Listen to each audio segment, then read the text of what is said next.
Hello नमस्कार दोस्तों, welcome back to our YouTube channel GS hub by DS sir. दोस्तों आज हम देखने वाले हैं एक बार फिर से दिल्ली पुलिस कांस्टेबल एग्ज़ाम 2023 के एग्ज़ाम का एनालिसिस। साथियों आज है 20 नवंबर और 20 नवंबर को आपका 2 दिनों के पश्चात एग्ज़ाम हुआ है, यानी कि सैटरडे और संडे को कोई एग्ज़ाम नहीं हुआ था। आज आपका फिर से एग्ज़ाम हुआ है और आज के एग्ज़ाम में जो आल शिफ्ट में जो भी इम्पोर्टेंट प्रश्न पूछे गए हैं उन सभी प्रश्नों का हम रिव्यू करने वाले हैं। तो दोस्तों आज की क्लास बहुत ही शानदार साबित होने वाली है। 3 शिफ्ट के पेपर में, तीनों शिफ्ट में जो भी जीएस जीके के प्रश्न हमें मिले हैं उन सभी का हम जल्दी से रिव्यू देख लेते हैं। तो आप एक बार से सेशन को दोस्तों में शेयर कर दीजिए, लाइक कर दीजिए और अभी तक यदि चैनल को सब्सक्राइब नहीं किया है तो निरंतर इस तरह के एनालिसिस के लिए अपने चैनल को सब्सक्राइब कर लीजिए। चलिए शुरुआत करते हैं आज की क्लास की। तो दोस्तों जैसा कि दिल्ली पुलिस एग्ज़ाम चल रहा है, आपका 14 नवंबर से शुरू हुआ था और आज की श्रृंखला में 20 नवंबर है और 20 नवंबर को आल शिफ्ट से जो भी लगभग 70 प्लस हमें प्रश्न मिले हैं स्टूडेंट के द्वारा भेजे गए, उनमें से कुछ इस प्रकार से प्रश्न है कि एलोरा की गुफाएं किस नदी के तट पर स्थित हैं, सूर्य कुमार यादव किस खेल से संबंधित खिलाड़ी हैं और कमला नारायण किस शास्त्रीय नृत्य से संबंधित हैं, ओलंपिक में पहला व्यक्तिगत स्वर्ण पदक किसने जीता था और संसद के संयुक्त बैठक यानी कि ज्वाइंट सिटिंग जो संसद के द्वारा बुलाई जाती है उसकी अध्यक्षता कौन करता है। ऐसे ऐसे सारे 70 प्रश्न पूछे गए थे, उन सभी का हम रिव्यू करते हैं। तो दोस्तों आपसे निवेदन है चैनल को सब्सक्राइब जरूर कर लीजिए। चलिए आज का पहला प्रश्न आपके सामने है, क्वेश्चन नंबर 1 कह रहा है दोस्तों अजंता एलोरा की गुफाएं किस नदी के तट पर स्थित हैं। तो दोस्तों अगर नदी के बारे में पूछा गया है तो ये दोस्तों इसका राइट उत्तर बनेगा बघौरा नदी। क्या हो जाएगा, बाघौरा करके नदी है, बाघौरा, चाहे वाघौरा कह सकते हैं इसको, चाहे तो आप इसको वाघौरा कह सकते हैं। ये नदी दोस्तों महाराष्ट्र के औरंगाबाद में स्थित है और यहीं पर ये गुफाएं स्थित हैं, इसको आप लोग अच्छे से याद रखेंगे। और दोस्तों ये पश्चिमी घाट की क्या है, हिस्सा है, ये भी याद रखेंगे। क्वेश्चन पूछ लेगा कि अजंता एलोरा की गुफाएं किस पर्वत श्रेणी का हिस्सा है, तो याद रखेंगे पश्चिमी घाट, जिसे महाराष्ट्र में सह्याद्री के नाम से जाना जाता है, उसी के हिस्सा है। चलते हैं दोस्तों अगले प्रश्न की तरफ। अगला प्रश्न सूर्य कुमार यादव से पूछा गया था और बच्चा बच्चा इनके बारे में जानता होगा। दोस्तों ये 360 डिग्री क्रिकेट के प्लेयर हैं भारतीय टीम के और वर्तमान में T20 के नंबर 1 बैटर हैं। चलते हैं अगले प्रश्न की तरफ। अगला प्रश्न दोस्तों आपसे पूछा गया था टेनिस कोर्ट की लंबाई कितनी होती है। किसकी बात कर रहा है, याद रखेंगे ये टेनिस की यहाँ पर चर्चा हुई है। और बात कर लें अगर टेनिस के बारे में तो 23.77 मीटर या फिर कह सकते हैं दोस्तों 78 फीट। क्या कह सकते हैं, 78 फीट कह सकते हैं या 23.77 मीटर टेनिस कोर्ट की लंबाई होती है। जबकि इसकी चौड़ाई अलग अलग हो सकती है क्योंकि एक डबल्स गेम खेला जाता है और सिंगल्स गेम, तो इनकी चौड़ाई अलग अलग होती है। अगला प्रश्न दोस्तों आपसे पूछा गया था खेड़ा आंदोलन किस वर्ष चलाया गया था। खेड़ा सत्याग्रह या खेड़ा आंदोलन की बात कर दें दोस्तों 1918 में महात्मा गांधी जी के द्वारा सरदार वल्लभ भाई पटेल के सहयोग से किसानों के लिए चलाया गया एक आंदोलन था जो कि गुजरात में हुआ था। चलते हैं अगले प्रश्न की तरफ। अगला प्रश्न दोस्तों भारतीय संविधान में पंचायत के गठन का उल्लेख किस अनुच्छेद में है, ऐसा प्रश्न पूछा गया था। तो इसका राइट उत्तर अनुच्छेद 40 बनेगा और यहां पर यह प्रश्न आपका रिपीट हुआ है। तो बहुत सारे प्रश्न ऐसे हैं दोस्तों जो एग्जाम में रिपीट हो रहे हैं, तो इसलिए जिन भी स्टूडेंट का एग्जाम है उनके लिए आप उनको शेयर कर दीजिए। और दोस्तों आप लोग इस क्लास को जरूर देखिएगा यदि आपका एग्जाम बाकी है, क्योंकि बहुत सारे प्रश्न रिपीट हो रहे हैं और बेसिक क्वेश्चन पूछे जा रहे हैं। चलिए चलते हैं अगले प्रश्न की तरफ। अगला प्रश्न दोस्तों पूछा गया था जूनागढ़ अभिलेख से। जूनागढ़ अभिलेख दोस्तों जो कि आपका गुजरात में मिला था, कहां पर मिला था, याद रखेंगे साथियों गुजरात में मिला था और रुद्रदामन प्रथम से संबंधित ये क्या था, अभिलेख था, इसको आप लोग अच्छे से याद रखेंगे। अगला प्रश्न दोस्तों मूल अधिकार से संबंधित प्रश्न आया था कि मूल अधिकार का हनन संविधान के किस अनुच्छेद के अंतर्गत आता है, यानी कि ऐसा कौन सा अनुच्छेद है जिसमें लिखा है कि मूल अधिकार का हनन होगा, तो आप क्या करेंगे। तो दोस्तों याद रखेंगे यहां पर बात की गई है अनुच्छेद 13 के बारे में। अगर बात कर लें दोस्तों आर्टिकल 13 के बारे में, तो आर्टिकल 13 में लिखा है कि संसद ऐसा कोई कानून नहीं बनाएगी जिससे दोस्तों जो हमारे मूल अधिकार हैं उसका हनन होता हो। तो इस प्रश्न का सही उत्तर आर्टिकल 13 हो जाएगा। चलते हैं अगले प्रश्न की तरफ। अगला प्रश्न प्यारे दोस्तों पूछा गया था राजा राम रेड्डी किस शास्त्रीय नृत्य से संबंधित है। तो इसका सही उत्तर दोस्तों कुचिपुड़ी बनेगा। क्या बनेगा साथियों, कुचिपुड़ी इस प्रश्न का सही उत्तर बनेगा, इसको आप लोग अच्छे से याद रखेंगे। अगला प्रश्न दोस्तों के अम्मा के बारे में पूछा गया था। के अम्मा जिन्हें मोहिनी अट्टम की मदर ऑफ मोहिनी अट्टम कहा जाता है, दोस्तों याद रखेंगे इनका पूरा नाम था कलामंडलम कल्याणी कुट्टी अम्मा। और दोस्तों मोहिनी अट्टम की ये क्या है, प्रसिद्ध एक नृत्यांगना है, इनको याद रखेंगे। अगला प्रश्न दोस्तों पूछा गया था आपसे मुगल काल के समय गैर मुस्लिम पर कौन सा कर लगाया जाता था? ऐसा प्रश्न आया था कि जो मुगल काल था उस पीरियड में दोस्तों जो गैर मुस्लिम होते थे यानी कि हिंदू, सिख, ईसाई, क्रिश्चियन, ये जो लोग होते थे, ये दोस्तों इन पर ऐसा कौन सा टैक्स था जो मुस्लिम शासक लगाया करते थे? तो दोस्तों उसका नाम था जजिया कर। क्या नाम था? जजिया कर। और जजिया कर का पहला उल्लेख दोस्तों मोहम्मद बिन कासिम के द्वारा बताया जाता है। एमबीक्यू जो कि 712 ईस्वी में भारत पर आक्रमण किया था और सिंध पर आक्रमण इसने किया था 712 में सफल आक्रमण। तो पहली बार वहीं पर इसने जजिया लगवाया था और मुगल काल में जजिया कर गैर मुस्लिम लोगों पर लगाया जाता था। अगला प्रश्न दोस्तों पूछा गया था, इनमें से किस केंद्र शासित प्रदेश की साक्षरता सबसे कम है? तो वहां पर दो दो करके आपको ऑप्शन दिए गए थे, तो उनमें से जो ऑप्शन बनेगा सही उत्तर वो दादरा नगर हवेली और दोस्तों आपका बन जाएगा पुदुचेरी। ठीक है, 2011 के सेंसस के अनुसार पूछा है, ये भी याद रखेंगे। 2011 की जनगणना के अनुसार दादर नगर हवेली और दमन दीव। ठीक है, अगला प्रश्न दोस्तों पूछा गया था, महाधिवक्ता की नियुक्ति संविधान के किस अनुच्छेद के अंतर्गत होती है? दोस्तों स्टेट में, याद रखेंगे, राज्य में जिस प्रकार जो आपका केंद्र होता है वहां पर महान्यायवादी होता है, उसी प्रकार राज्य में जो सर्वोच्च कानून का जानकार होता है उसे महाअधिवक्ता कहा जाता है। और महाअधिवक्ता है दोस्तों, उसकी नियुक्ति जो होती है वो अनुच्छेद, दोस्तों याद रखेंगे, इसकी नियुक्ति अनुच्छेद 165 के अंतर्गत होती है दोस्तों, राज्यपाल के द्वारा की जाती है। अगला प्रश्न दोस्तों पूछा गया था, इंडिया विंस फ्रीडम पुस्तक के लेखक कौन है? तो इसका सही उत्तर बनेगा दोस्तों मौलाना अबुल कलाम आजाद। और ये प्रश्न भी आपका रिपीट पूछा गया था, पहले ये क्वेश्चन कई बार एग्जाम में पूछा जा चुका है, यही डेली पुलिस के जो अभी एग्जाम शुरू हुए हैं। ठीक है, अगला प्रश्न दोस्तों आपसे पूछा गया था, भारतीय संविधान का भाग 2 निम्नलिखित में से किससे संबंधित है? तो इसका राइट उत्तर बनेगा दोस्तों नागरिकता। क्या बन जाएगा? सिटीजनशिप से संबंधित है, इसको आप लोग अच्छे से याद रखेंगे दोस्तों। नागरिकता आपका कहां से हो जाएगा? भारतीय संविधान के भाग 2 से। इंपॉर्टेंट क्वेश्चन है, अच्छे से याद रखेंगे। अगला प्रश्न दोस्तों पूछा गया था, भारतीय संविधान का अनुच्छेद 148 में किसका उल्लेख मिलता है? दोस्तों भारतीय संविधान के अगर अनुच्छेद 148 की यानी कि आर्टिकल 148 की बात करें तो यहां पर सीएजी के बारे में चर्चा की गई है। Comptroller and auditor general of India यानी कि महालेखा नियंत्रक परीक्षक, आर्टिकल 148 याद रखेंगे, आर्टिकल 148 से आर्टिकल 151 तक इसके उल्लेख मिलता है और आर्टिकल 148 में लिखा है कि भारत का एक क्या होगा? महालेखा नियंत्रक परीक्षक होगा। अगला प्रश्न दोस्तों बांग्ला महोत्सव से संबंधित था। देखिए बांग्ला जो महोत्सव है दोस्तों ये इंपॉर्टेंट है, यहाँ पर विद्यार्थी कंफ्यूज हो जाता है, उसे लगता है कि पश्चिम बंगाल या फिर बांग्लादेश। दोस्तों जो बांग्ला महोत्सव है ये आपका मेघालय में होता है, इसको आप लोग अच्छे से याद रखेंगे। अगला प्रश्न आपसे पूछा गया था, रामनवमी कब मनाई जाती है? तो श्री रामनवमी की अगर बात करें तो Hindu calendar, according to Hindu calendar के अनुसार चैत्र माह के शुक्ल पक्ष की जो नवमी होती है इसी दिन क्या मनाया जाता है? रामनवमी, यानी कि भगवान राम का जन्म दिवस मनाया जाता है। चलते हैं अगले प्रश्न की तरफ। अगला प्रश्न दोस्तों पूछा गया था, शतरंज के खेल में हाथियों की संख्या कितनी होती है या फिर सफेद हाथियों की संख्या कितनी होती है? ऐसा कुछ प्रश्न पूछा गया था, तो उसका राइट उत्तर बनेगा दोस्तों 2 हाथी होते हैं।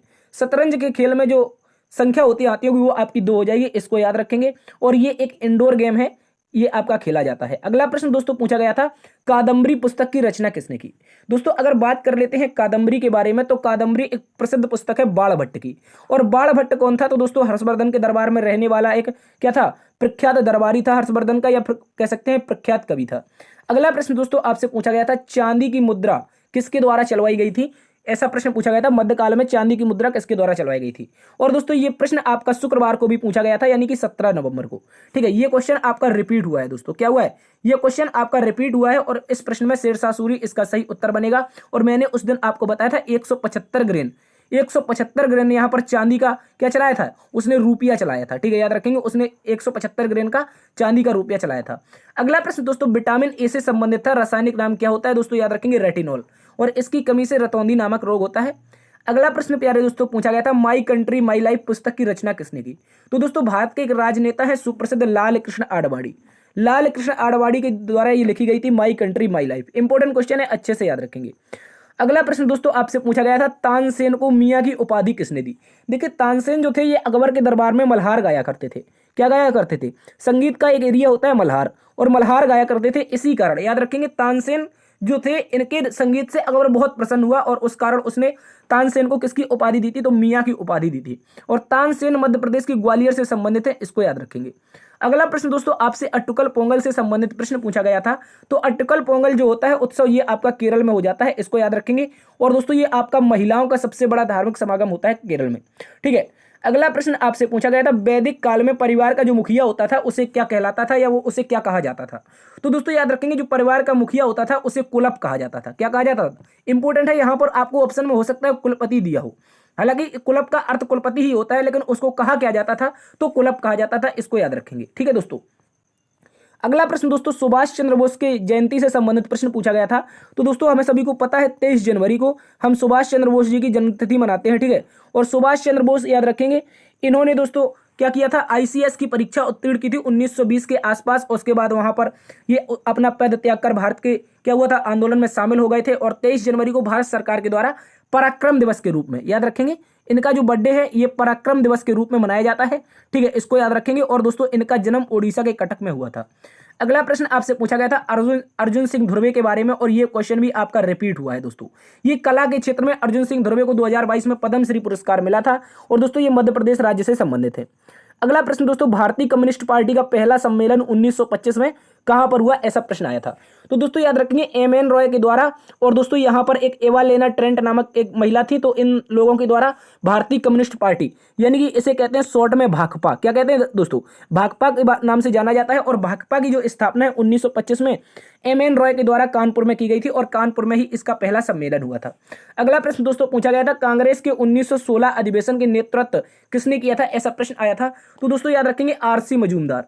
आरसी मजूमदार के द्वारा जो कांग्रेस का 1916 का अधिवेशन होता है, यहाँ पर गरम दल नरम दल एक होते हैं, और मुस्लिम लीग और कांग्रेस भी एक होती है। तो इसका नेतृत्व आरसी मजूमदार यानी कि अंबिका चरण मजूमदार के द्वारा किया गया था, इसको याद रखेंगे।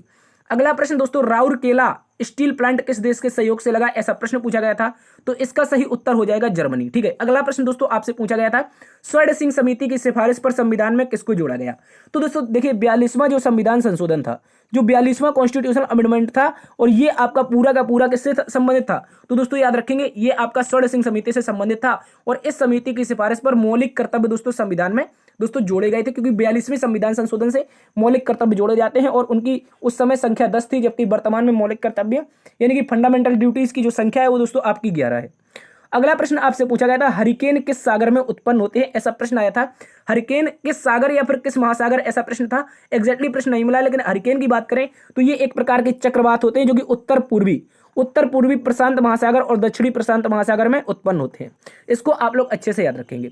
अगला प्रश्न दोस्तों पूछा गया था, कबड्डी मैदान की माप कितनी होती है। क्या पूछा था, कबड्डी मैदान की माप कितनी होती है, तो 13/10, ठीक है, याद रखेंगे 13 मीटर × 10 मीटर, ये क्या होती है दोस्तों, कबड्डी मैदान की माप होती है, इसको याद रखेंगे।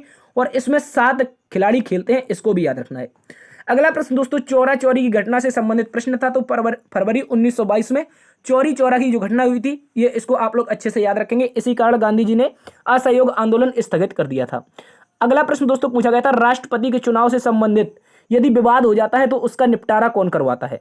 तो दोस्तों इसका राइट उत्तर बनेगा सुप्रीम कोर्ट। राष्ट्रपति की बात करें, याद रखेंगे या तो प्रेसिडेंट या फिर वाइस प्रेसिडेंट, इन दोनों के चुनाव में यदि कोई भी विवाद होता है, यदि कोई भी इन दोनों के चुनाव में विवाद होता है, तो इससे संबंधित जो निपटारा होगा वो सुप्रीम कोर्ट करेगा। और दोस्तों आर्टिकल 71 का प्रयोग करेगा। यहाँ पर लिखा है, यह प्रावधान संविधान के अनुच्छेद 71 में है, या तो प्रेसिडेंट हो या फिर वाइस प्रेसिडेंट हो, कोई भी अगर विवाद होता है चुनाव में तो इसका निपटारा सुप्रीम कोर्ट आर्टिकल 71 का प्रयोग करके करेगा, ठीक है, इसको याद रखेंगे।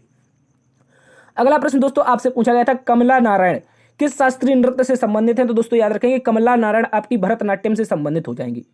अगला प्रश्न हमसे पूछा गया था दोस्तों, आकस्मिक निधि का वर्णन किस अनुच्छेद में मिलता है। तो इसका राइट उत्तर बनेगा आर्टिकल 267। आर्टिकल 267 में आकस्मिक निधि या आकस्मिक कोष का उल्लेख मिलता है, इसको याद रखेंगे। अगला प्रश्न दोस्तों आपसे पूछा गया था, संविधान संशोधन की प्रक्रिया किस अनुच्छेद से ली गई है। तो इस प्रश्न का सही उत्तर बनेगा आर्टिकल 368, ठीक है, और साउथ अफ्रीका से हमने लिया है, भाग 20 में स्थित है। अगला प्रश्न दोस्तों, ब्रह्म समाज की स्थापना किसने की, इससे संबंधित प्रश्न था, याद रखेंगे राजा राममोहन राय ने इसकी स्थापना की थी। इससे पहले ब्रह्म समाज को आत्मीय सभा के नाम से जाना जाता था, ठीक है, याद रखेंगे आत्मीय सभा के नाम से, याद रखेंगे इसको जाना जाता था, किसको, ब्रह्म समाज को। और आत्मीय सभा की अगर बात कर लें दोस्तों, इसकी स्थापना राजा राममोहन राय ने 1815 में की थी, इसको याद रखना है। अगला प्रश्न दोस्तों, यमुना नदी का उद्गम कहां पर होता है, ऐसा प्रश्न आया था। तो उत्तर काशी के यमुनोत्री में, उत्तराखंड में जो उत्तर काशी डिस्ट्रिक्ट है वहां पर यमुनोत्री में यमुना नदी का उद्गम होता है। अगला प्रश्न दोस्तों पूछा गया था, नीति निर्देशक तत्व में राज्य की परिभाषा किस अनुच्छेद में स्थित है। तो दोस्तों राज्य की परिभाषा आर्टिकल 360 में, माफी चाहेंगे, आर्टिकल 36 में, कितने में, अनुच्छेद 36 में आपकी जो डीपीएसपी है वहां पर राज्य की परिभाषा का जिक्र मिला है। जबकि अगर बात कर लेगा यहाँ पर फंडामेंटल राइट में राज्य की परिभाषा कहां पर है, तो आर्टिकल 12 के बारे में आप लोग याद रखेंगे।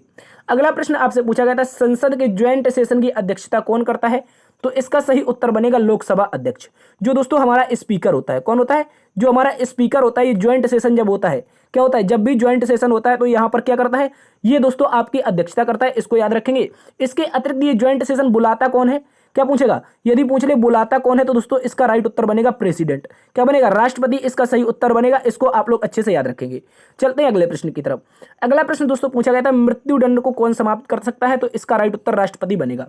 देखिए, यदि किसी कोर्ट के द्वारा किसी व्यक्ति को मृत्युदंड दी जाती है तो उसके संबंधित जो समाप्ति होगी या कह सकते हैं उसको, क्या कह सकते हैं उसको, या फिर कह सकते हैं माफी होगी, तो दोस्तों ये राष्ट्रपति के द्वारा की जाएगी।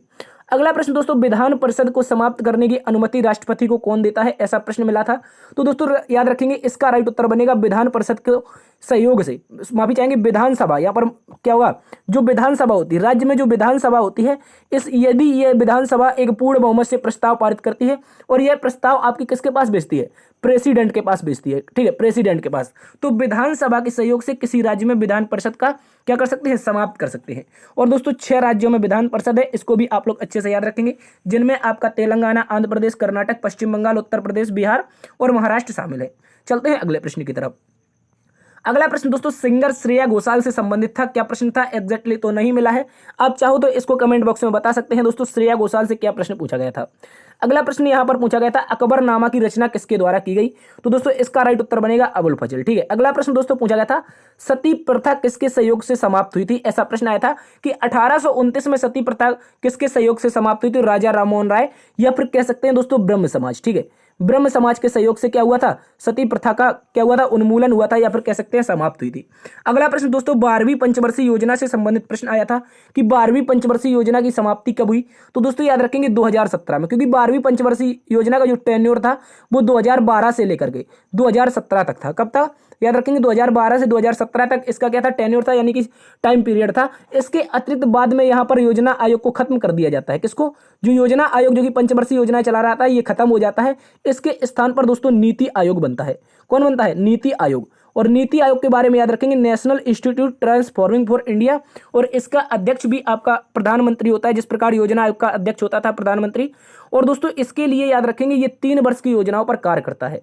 ठीक है, अगला प्रश्न दोस्तों आपसे ओलंपिक से संबंधित प्रश्न आया था कि ओलंपिक में पहला व्यक्तिगत पदक किसने जीता है? तो इसका राइट उत्तर साथियों अभिनव बिंद्रा बन जाएगा। इसको याद रखेंगे। ठीक है, 2008 का बीजिंग ओलंपिक में ऐसा इनके द्वारा किया गया था। अगला प्रश्न दोस्तों पूछा गया था कि पादप वर्ग में उभयचर कौन होता है? क्या पूछा था? पादप वर्ग में उभयचर कौन होता है? तो दोस्तों याद रखेंगे ब्रायोफाइटा जो होते हैं पादप वर्ग के उभयचर कहलाते हैं। एक प्रश्न और पूछा गया था कि निम्नलिखित में से कौन जंतु जगत का उभयचर है? देखिए, पादप जगत का, ब्रायोफाइटा जगत, जबकि जंतु जगत का अगर पूछ लेगा तो दोस्तों वहां पर इसका उत्तर मेढक बनेगा। ये 2 प्रश्न आपके 3rd शिफ्ट में आज पूछे गए थे। ठीक है, अगला प्रश्न साथियों आपसे पूछा गया था, शिक्षा का अधिकार किस संविधान संशोधन में जोड़ा गया था? दोस्तों याद रखेंगे 86वां संविधान संशोधन। 86वां संविधान संशोधन शिक्षा का अधिकार आपका जोड़ा गया था वर्ष 2002 में। और इस समय ऐसा प्रश्न पूछा जा चुका है कि इस समय प्रधानमंत्री कौन थे? तो दोस्तों अटल बिहारी वाजपेयी इसका सही उत्तर हो जाएगा। इसको याद रखेंगे। ठीक है, अगला प्रश्न दोस्तों पूछा गया था, पादशाह किसे बोला जाता था?